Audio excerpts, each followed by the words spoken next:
Alhamdulillah terlebih dahulu saya ucap terima kasih kepada pihak Masjid Ridwan Ar-Ridwan, Masya Allah, daripada pihak atasannya, daripada semualah pengerusi, nazir, imam, mungkin ada AJK Muslimin, AJK Muslimat, semuanya.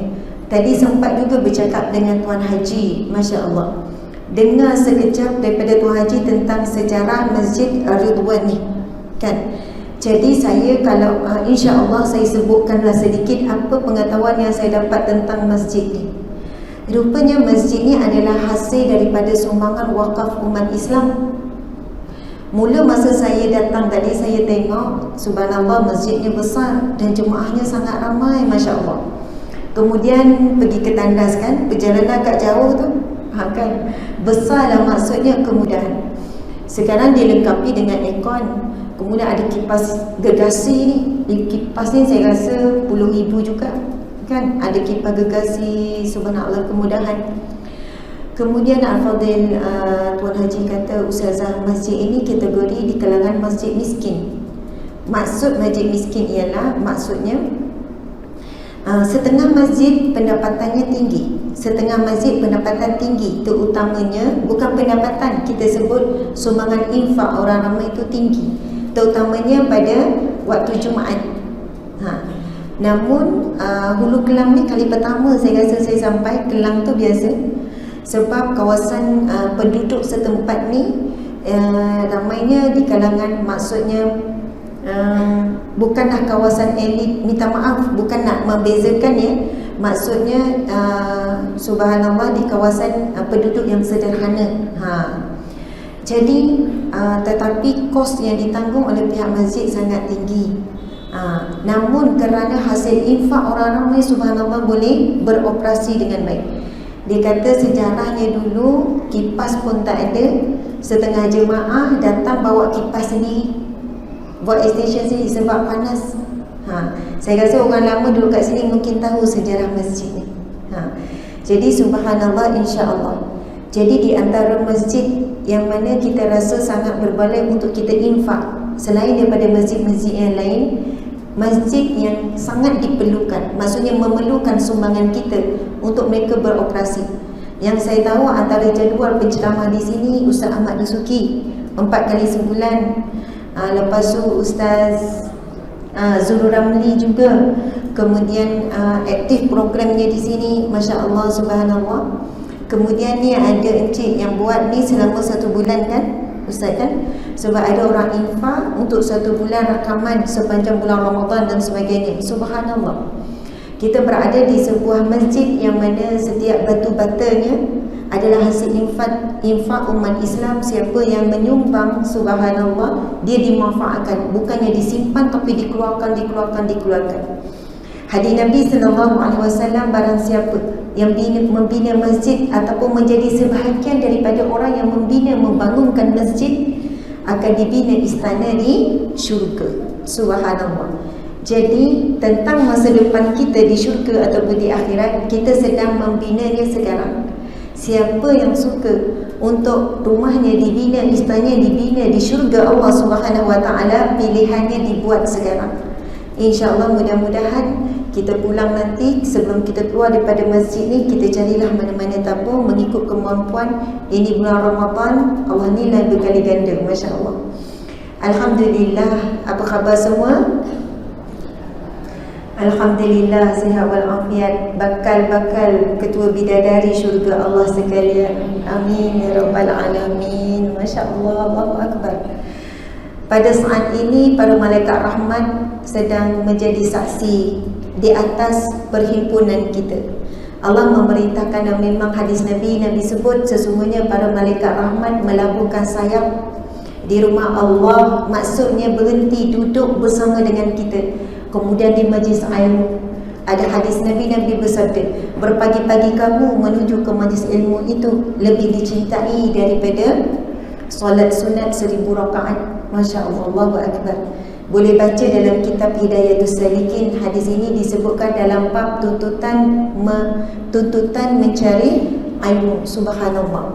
Saya kira kehadiran yang sangat ramai pada pagi ini sebagai satu tanda Allah sedang memuliakan kita semua. Allah sedang memuliakan hamba-Nya. Tanda Allah memuliakan hamba-Nya apabila Allah Subhanahu wa taala mengaturkan perjalanan hidup kita untuk hadir ke taman syurga Allah di dunia. Kan Nabi pernah bersabda, "Iza marartum bi riyadil jannah farta'u." Bila kamu melewati taman syurga, maka singgah. Nabi pesan supaya singgah bila nampak taman syurga Allah. Sahabat rasa pelik, sahabat tanya balik, "Fama riyadil jannah?" Di manakah itu taman syurga ya Rasulullah? Rujuk ke taman syurga Allah di muka bumi. Lalu Nabi menjawab, "Hilakul zikri," halaqah zikir. Yang start daripada pukul 8.30 tadi solat tasbih berjemaah. Allahu akbar, subhanallah. Solat tasbih berjemaah. Kalau bukan bulan Ramadan, agak-agak senang ke, ringan ke, berat nak buat solat tasbih? Berat kan? Kalau bukan bulan Ramadan. Walau bagaimanapun di sana memang ada perbahasan lah di kalangan ulama. Dan ada orang yang tidak mengiktiraf buat solat sunat tasbih, apatah lagi buat solat berjemaah. Saya secara peribadi saya buat, saya beramal, maksudnya ambil buat solat tasbih berjemaah. Selalu orang minta juga. Namun di sana kita menghormati perbezaan pendapat. Sekiranya ada orang yang mengatakan perbuatan kita ini bid'ah dan sebagainya, maksudnya dalam hal ini kita sebenarnya kena berlapang dada saling menghormati, sebab hujah kedua-duanya juga kuat. Jadi umat Islam kuat bukanlah sebab kita ada banyak pendapat sekian, tapi bagaimana kita berlapang dada dengan kepelbagaian pendapat.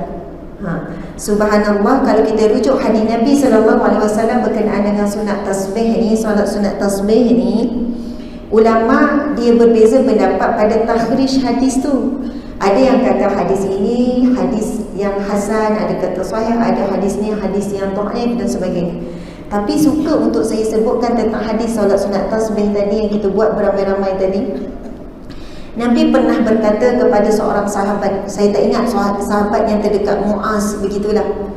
"Wahai sahabatku, maukah aku ajarkan kamu satu amalan yang akan mengampunkan segala dosa-dosa?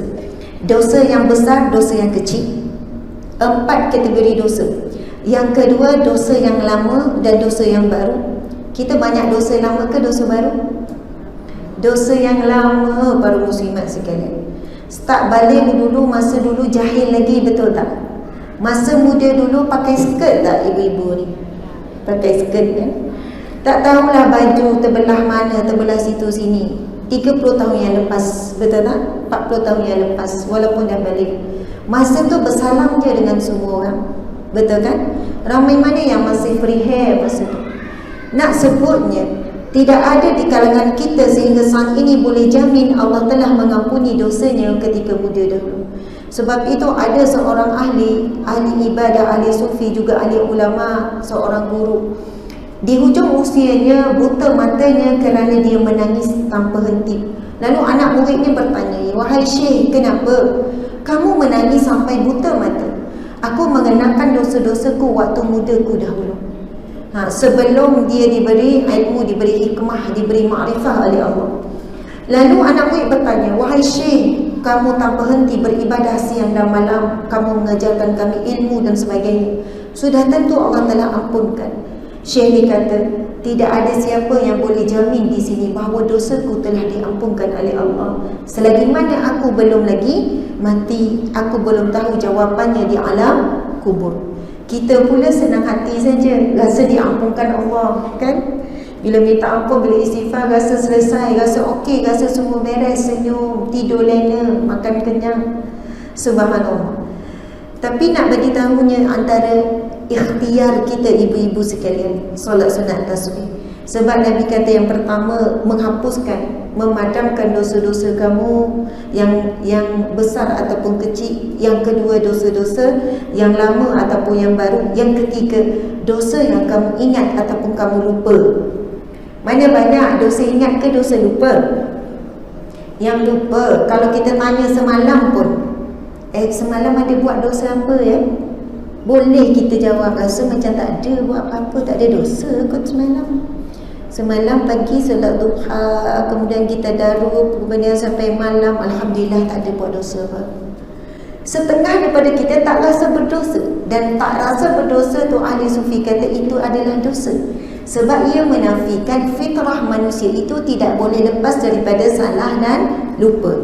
Nabi sebut al-insanu la yakhlu, manusia tak boleh sunyi, tak boleh sepi, tak boleh terlepas daripada kesilapan, buat salah, buat dosa dan juga lupa. Selagi mana kita rasa kita selalu melakukan dosa, selagi itu lidah kita tak akan berhenti beristighfar kepada Allah.